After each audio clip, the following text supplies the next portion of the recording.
ভাইকে আপনি প্রশ্ন করেছেন মৃত ব্যক্তির কাছে ক্ষমা চাওয়ার উপায় কি? আর্থিক লেনদেনের জন্য কার ক্ষমা চাওয়ার উপায় নেই, কোনো উপায় নেই। দৈনন্দিন আচরণ বলতে কি বুঝাচ্ছেন?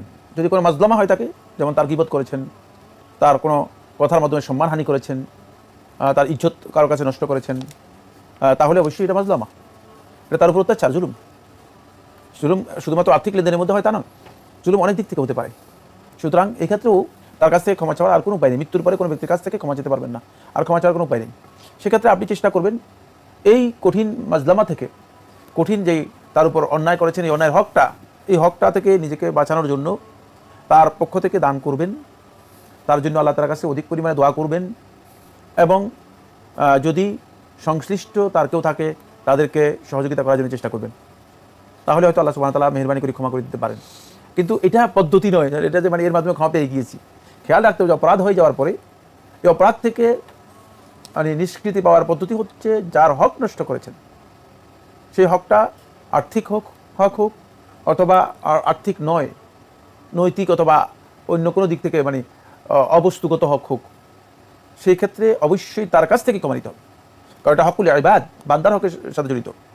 বস্তুগত হোক অবস্তুগত হোক, বান্দার হকের সাথে জড়িত বিষয়, অবশ্যই বান্দার কাছ থেকে ক্ষমা নিতে হবে।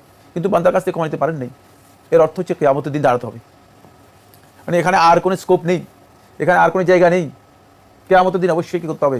এই হকের ব্যাপারে দাঁড়াতে হবে এবং এই হক তাকে পরিশোধ করে দিতে হবে। তো পরিশোধ করার পদ্ধতি কি? পরিশোধ করার পদ্ধতি তো আপনার কাছে টাকা দিয়ে পারবেন না, সেখানে দিনার দিরহাম, ডলার অথবা এটা কি বলে পাউন্ড নেই, এগুলো সব অচল, এগুলো দিয়ে কাজ হবে না।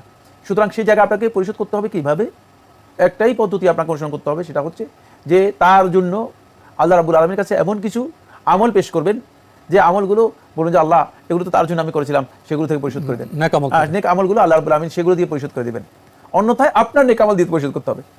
সুতরাং এক্ষেত্রে তার পক্ষ থেকে দানও করতে পারেন, তার ব্যাপারে ভালো প্রশংসাও করতে পারেন, এগুলো ভালো কাজ।